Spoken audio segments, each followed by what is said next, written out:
जवानी में हम अपने अल्हड़पन में, नासमझी में ना जाने कितने काम कर जाते हैं, जिसे बाद में याद करके कभी गुस्सा आता है तो कभी हंसी। वह एक ऐसा समय होता है जब चुनौतियां कबूल करने में बहुत मजा आता है। कॉलेज के दिनों में हमारे ग्रुप ने भी एक चुनौती कबूल कर ली, जिसकी हमें बहुत बड़ी कीमत चुकानी पड़ी। हमारा ग्रुप कॉलेज का सबसे लोकप्रिय ग्रुप था, इसलिए कॉलेज के लोकल इलेक्शन में हम जीत भी गए थे। अब पूरे साल कॉलेज में जितनी भी एक्टिविटी और फंक्शन होने थे, उसकी सारी जिम्मेदारी हमारी थी और हम उन्हें सही से निभा भी रहे थे। हमारा दुश्मन ग्रुप, जिसका नेता रॉकी था, वह हमसे बहुत जलता था। कोई मौका नहीं छोड़ता था हमें नीचा दिखाने का, पर हर बार मुंह की खाता था। एक दिन उसको मौका मिल ही गया। हम सबको डरावनी फिल्म देखने का बहुत शौक था। हॉलीवुड की हर डरावनी फिल्म हमने देख रखी थी। रॉकी के पापा फिल्म डायरेक्टर थे। हाल ही में उन्होंने एक डरावनी फिल्म बनाई थी। सुनने में आया था कि उन्होंने चैलेंज किया है कि कोई भी वह पूरी फिल्म एक कमरे में बैठकर दिखा दे। क्यों रॉकी, सुना है तेरे पापा ने अपनी फिल्म की पब्लिसिटी के लिए अजीब सी शर्त रखी है। रोहित ने चुटकी लेते हुए कहा। अजीब नहीं है, यह सच है। ओपन चैलेंज है, तुझ में है हिम्मत तो कबूल कर ले। रॉकी ने चिढ़कर कहा। अरे तो डरता कौन है, जाकर लिया कबूल। ऐसी बकवास डरावनी फिल्में बहुत देखी हैं। रोहित उछलकर बोला। अबे क्या शादी है जो बोल रहा है कबूल है। अभिषेक ने उसे चुप कराते हुए बोला। अरे रॉकी, रहने दे भाई, ये तो पागल है, कुछ भी बोलता है। वैसे भी फाइनल पेपर शुरू होने वाले हैं। अभिषेक ने बात संभालते हुए कहा। डर गए सबके सब, पता था मुझे, नहीं होगा तुमसे। रॉकी इतराते हुए बोला। देख रॉकी, हम डरे नहीं हैं। फाइनल पेपर है कुछ दिनों में और हम सब अपना ध्यान पढ़ाई पर लगाना चाहते हैं। विक्रम रॉकी के नजदीक आते हुए बोला। 2 घंटे की ही तो बात है। 2 घंटे तक एक कमरे में बैठकर तुम्हें वह फिल्म पूरी देखनी ही तो है। बस और क्या है, या तो कह दो कि तुम ये नहीं कर सकते। रॉकी ने उन्हें फिर से चढ़ाते हुए कहा। ठीक है रॉकी, मुझे तेरा चैलेंज मंजूर है। कोई और आए ना आए, पर मैं 2 घंटे आराम से बैठकर पॉपकॉर्न खाते हुए वह फिल्म देख लूंगा। रोहित ने चैलेंज मंजूर करते हुए कहा।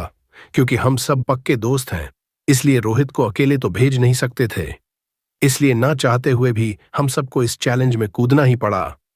रॉकी ने अपनी शान झाड़ने के लिए अपने पापा के एमपी थिएटर में हम सबको बुला लिया। चैलेंज ये था कि हम सबको वह फिल्म 3D चश्मा पहनकर देखनी है और पूरी फिल्म खत्म होने से पहले हम में से कोई भी थिएटर से बाहर नहीं आ सकता। हम कुल 10 लोग थे, 6 लड़के और 4 लड़कियां। हम सब अपने खाने पीने का सारा जुगाड़ लेकर अंदर थिएटर में पहुंच गए।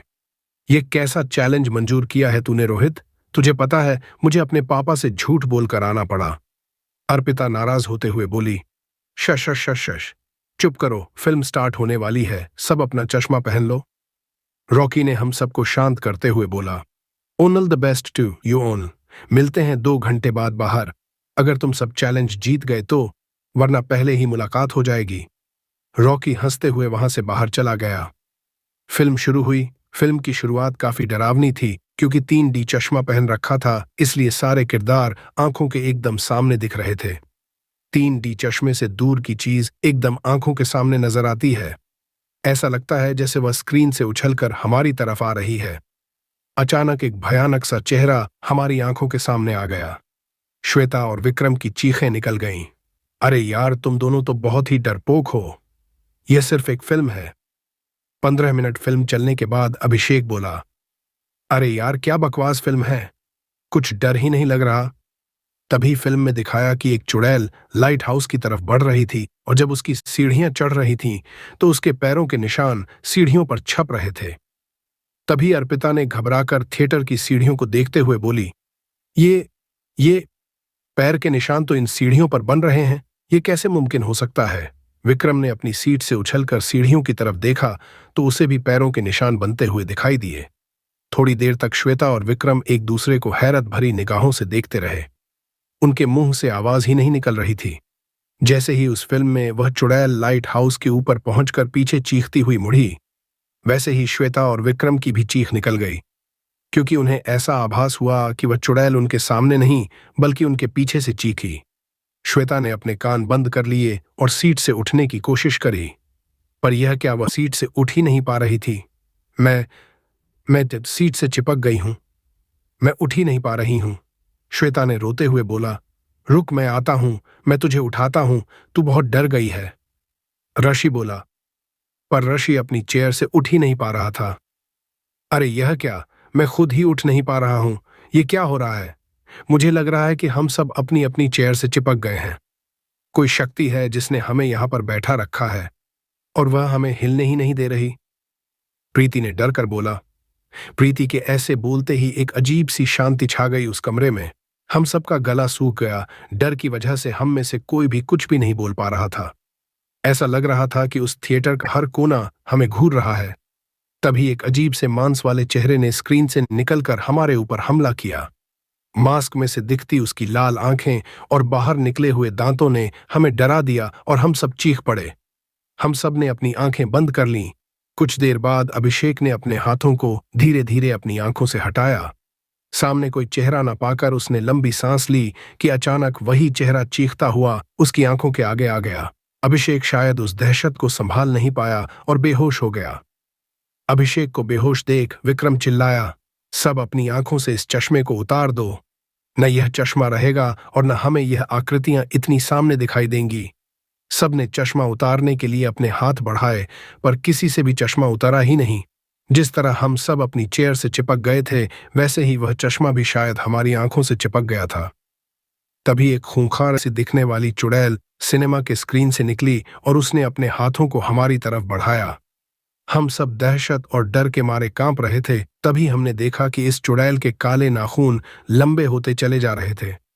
भाग हम सकते नहीं थे, इसलिए उन नाखूनों को अपनी तरफ आते देखने के अलावा हमारे पास और कोई चारा नहीं था। प्लीज कोई तो कुछ करो, किसी तरह यहां से बाहर निकलो, यहां भूतों ने कब्जा कर लिया है, ये तो भूतिया सिनेमा हॉल लगता है। श्वेता रोते और गिड़गिड़ाते हुए बोली। हम सब ने अपनी आंखें बंद कर लीं। वो नाखून हमारे चेहरे तक पहुंच गए थे। चीख चीख कर सबका गला दर्द कर गया। एक समय ऐसा आया कि हमारी आवाज ही निकलनी बंद हो गई। वह नाखून हमारी आंखों से सिर्फ 1 इंच के फासले पर थे। हम सब ने एक दूसरे का हाथ पकड़ा और आंखें बंद कर लीं। फिर क्या हुआ हमें कुछ नहीं पता। आंख खुली तो हम सब एक बड़े से रूम में थे। आसपास डॉक्टर और नर्स खड़े थे। तभी रॉकी के पापा आ गए। कैसे हो तुम सब बच्चों? अब सब ठीक लग रहा है? शायद बहुत ज्यादा ही डर गए थे तुम लोग। नहीं अंकल, वो हुआ यूं कि। श्वेता बोलने ही वाली थी कि मयंक ने उसे चुप करा दिया। चलो अब तुम आराम करो, आओ रॉकी, इन्हें आराम करने दो, कहकर अंकल चले गए। उनके जाने के बाद सब मयंक पर चढ़ गए कि उसने श्वेता को बताने क्यों नहीं दिया। तुम सब पागल हो गए हो क्या? हम लोग क्या बताते कि हमारे ऊपर सचमुच भूतों का हमला हुआ था? कोई मानता हमारी बात को? मेरी एक बात कान खोलकर सुन लो तुम सब। यह बात अब सिर्फ हमारे बीच में रहेगी। किसी को कभी भी हमारे इस अनुभव के बारे में मत बताना। कोई भी नहीं मानेगा और जितना जल्दी हो सके इसके बारे में भूल जाना।